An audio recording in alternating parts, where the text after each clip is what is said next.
On va maintenant prendre la direction de Genève en Suisse avec Tahar Rouchi, que vous présentez il y a quelques secondes, 12e édition du FIFOG. C'est vous qui avez lancé ce festival, Tahar, dédié au cinéma du Moyen-Orient, du Maghreb et du Moyen-Orient. À l'époque, vous vous disiez qu'il fallait changer le regard sur cette région du monde, on le voit encore aujourd'hui, qui est marquée par les violences et les attentats. Mission accomplie, diriez-vous ? L'idée était de corriger des clichés, des regards faussés ou biaisés. Nous avons tout simplement constaté que tout ce qui arrive de l'Orient vient à travers les médias. Il ne s'agit pas de condamner le regard médiatique parce que les médias travaillent dans des conditions particulières. Nous avons tout simplement voulu le compléter par un regard artistique. Donc c'est une occasion pour nos spectateurs de découvrir l'Orient à travers une représentation artistique accompagnée de débats, de discussions, donc qui permettent de cerner les détails et les choses que les médias n'ont pas le temps de faire. Oui, je dirais que à voir les débuts du festival, on a commencé avec 8 courts-métrages avec 80 personnes qui ont suivi les premières projections il y a 12 ans. Et aujourd'hui, on est à plus de 150 partenaires dont le TV5. On présente plus d'une centaine de films et 80 invités. Et les spectateurs sont toujours là avec nous. Nous atteignons la barre des 10 000. Donc oui, je peux répondre que nous sommes satisfaits du travail que nous avons accompli et du résultat que nous avons obtenu. Alors cette année, c'est le film arménien Bravo Virtuose qui a reçu le FIFOG d'or avec un autre film iranien cette fois qui s'appelle Malaria. On parle souvent des liens historiques, Tahar Rouchi, entre la France et l'Algérie d'un côté, la Belgique et le Maroc de l'autre. On a tendance à l'oublier, mais la Suisse a elle aussi des connexions avec le Maghreb et tout le Proche-Orient. Tout à fait. Si je me centre sur l'Algérie, l'Algérie ne serait jamais indépendante sans justement l'implication de la Suisse. Tout le processus des négociations entre le FLN et le général de Gaulle se sont déroulés en Suisse. Et les diverses aussi organisations humanitaires ont été très actives en Algérie. Je cite aussi Henri Dunant, qui était très impliqué en Algérie durant la colonisation. Et après, bien sûr, il y a eu aussi une immigration d'Algériens, de Marocains, de Tunisiens vers la Suisse. Et je dois préciser que notre public n'est pas exclusivement maghrébin. Nous ne nous adressons pas à un public spécifique. Nous voulons justement nous adresser à un public à l'image de Genève où il y a plusieurs nationalités, où la population est à peu près à 70% composée, disons que, ont une origine étrangère. On va maintenant parler de votre film, Tahar Rouchi. Vous racontez l'histoire de Salah, descendant de Kabyles algériens réfugiés en Palestine. Après avoir fui les exactions françaises au XIXe siècle, il est contraint alors de quitter son village en 1948. Il vit aujourd'hui dans un camp de réfugiés palestiniens au Liban, celui de Bourj el-Chemali à Tyr. On regarde un extrait.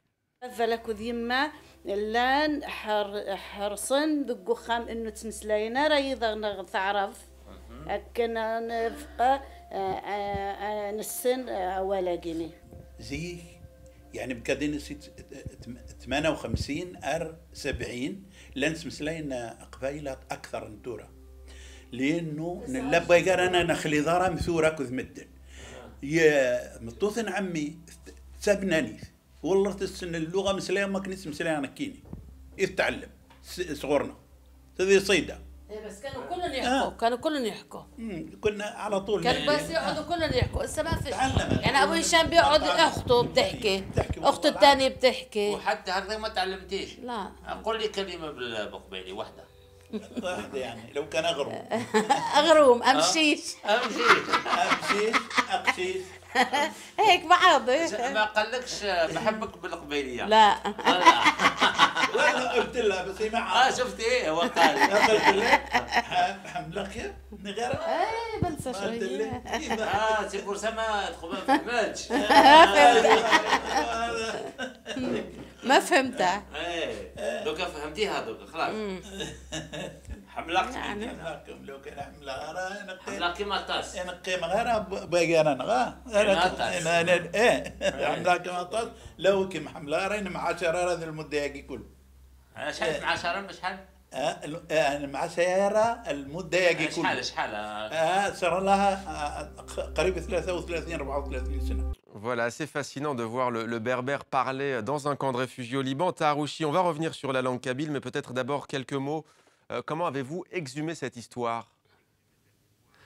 Alors c'est un coup de chance. Le Kabyle en général est assez renseigné par rapport à l'histoire de l'Algérie de par du fait que justement les régimes post-indépendants ont mené une politique de négation.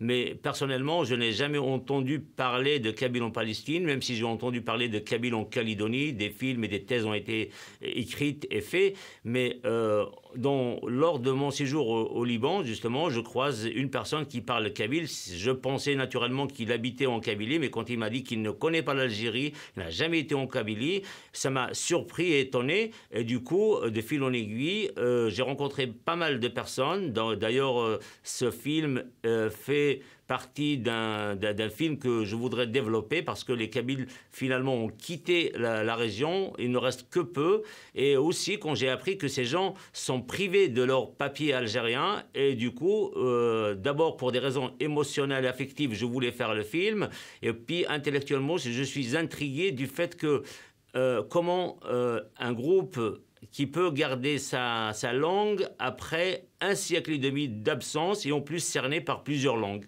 Votre film n'est pas sans nous fait penser en tous les cas à Tinrir, les échos du Mela, dont on avait parlé. C'était à l'époque l'histoire de Marocains de confession juive qui s'étaient retrouvés au gré de l'histoire en Israël et qui continuaient à parler le berbère marocain. Vous, dans votre film, il s'agit de langue berbère et du kabyle en l'occurrence. Comment est-ce que vous expliquez que cette langue se perpétue à des milliers et des milliers de kilomètres de Tizi Ouzou ou alors de grandes villes berbères marocaines?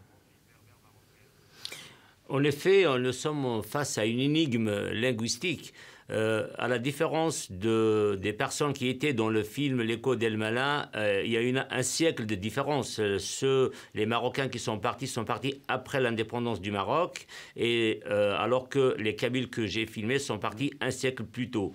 Alors justement, mes questions étaient dirigées dans ce sens. Je voulais comprendre comment ils ont pu garder cette langue, pas seulement cette langue, mais toute une manière de penser, tout un fonctionnement démocratique.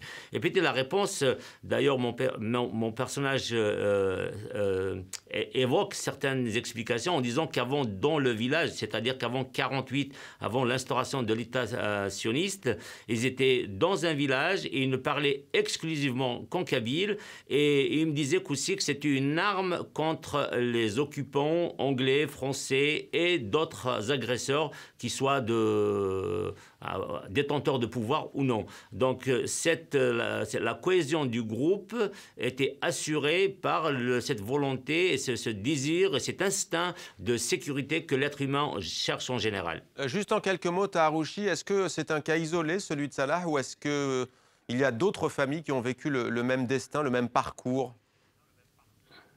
Je dirais qu'ils sont en 48. Hein, je parle d'un seul village, le Deshoum. Il y a d'autres villages que je n'ai pas explorés. Ouais. On me dit qu'ils étaient à peu près 6000 personnes qui ont quitté ce village Deshoum situé au nord de la Palestine suite justement à l'occupation sioniste. Restez avec nous. Et maintenant, oui. On les retrouve. Oui. Aujourd'hui, on les retrouve dans des camps au Liban, on les retrouve au Chili, en Italie, en France, voire au Danemark surtout beaucoup, et en Suède. Vous dites qu'ils ne peuvent pas avoir de passeport algérien, notamment Salah, hein, donc kabyle de Palestine. Expliquez-nous pourquoi, quel est le problème au juste? Il ne peut pas rentrer en Algérie, ça veut dire aujourd'hui concrètement?